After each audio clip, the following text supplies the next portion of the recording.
নমস্কার, আমি নবনীতা। আমার নতুন একটি ব্লগে আপনাদের অনেক স্বাগত। আজকে 29 ডিসেম্বর। আজকের দিনটা আমার কাছে খুবই স্পেশাল। আজকে আমার জন্মদিন। আজকের দিনটাতে আমি প্রতি বছর মাকে খুব মিস করতাম।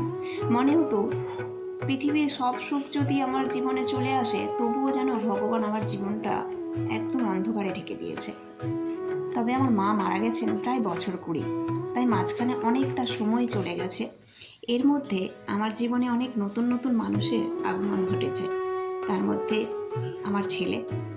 কালকে রাত 12টায় আমার ছেলে এবং ওর পাপা দুজনেই আমাকে জন্মদিনের জন্য উইশ করেছে।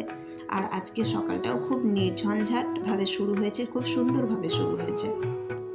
তবে আমার ছেলে তার নিজের জন্মদিন নিয়ে যতটা এক্সাইটেড থাকে, তেমন তার পাপা মামামের জন্মদিন বা কোনো জন্মদিনের ইনভিটেশন পেলে বা কোনো বন্ধুর বা পাড়া প্রতিবেশীর জন্মদিন মানেই ওর কাছে একটা ভীষণ এক্সাইটমেন্টের ব্যাপার। মানে বিয়ে বাড়ি বা অন্যান্য নেমন্তন্ন বাড়ির থেকেও জন্মদিনের নেমন্তন্নটা ওর কাছে খুব সুন্দর ব্যাপার, ও খুব আনন্দ পায়। আজকে সকালবেলায় রান্নাবান্নার ঝামেলা নেই, বাইরে খাওয়া দাওয়া করে আমরা একটু এলাম জামশেদপুর ফ্লাওয়ার এক্সিবিশনে। আর এই এক্সিবিশনে আসার মূল কারণ হচ্ছে, আমি আগে অফিসের অ্যাসাইনমেন্টে এই ফ্লাওয়ার এক্সিবিশনে অনেকবার গেছি কলকাতায়, কিন্তু আমার ছেলে এবং আমার ছেলের তো এটা প্রথমবার, ওর বাবারও বিশেষ আশা হয় না, তো সেই জন্য ওদের খুব ভালো লাগবে।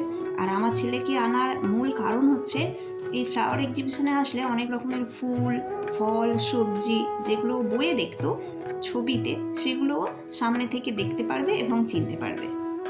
তবে ফ্লাওয়ার এক্সিবিশনে আসতে আমার ভীষণ ভালো লাগে। তার কারণ হচ্ছে, এই প্রদর্শনীতে না আসলে, মানে পুষ্প প্রদর্শনীতে না আসলে প্রকৃতির যে এত রং, সেটা কোনোভাবেই অনুভব করা সম্ভব নয়। তাই জন্য আমার পুষ্প প্রদর্শনী ভীষণ ভালো লাগে।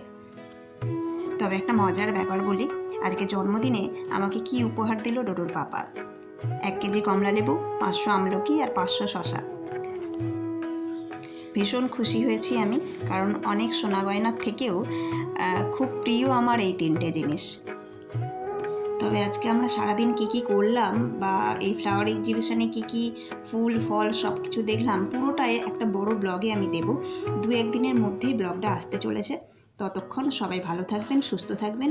খুব তাড়াতাড়ি দেখা হচ্ছে আমার পরের একটি ব্লগে। তবে আপনি যদি আমার চ্যানেলে নতুন হয়ে থাকেন, তাহলে চ্যানেলটি সাবস্ক্রাইব করে পাশে থাকার অনুরোধ রইল। আর ভিডিওটি ভালো লাগলে অবশ্যই একটা লাইক করে দেবেন। সবাই ভালো থাকবেন। খুব তাড়াতাড়ি দেখা হচ্ছে আমার পরের একটি ব্লগে। Bye bye.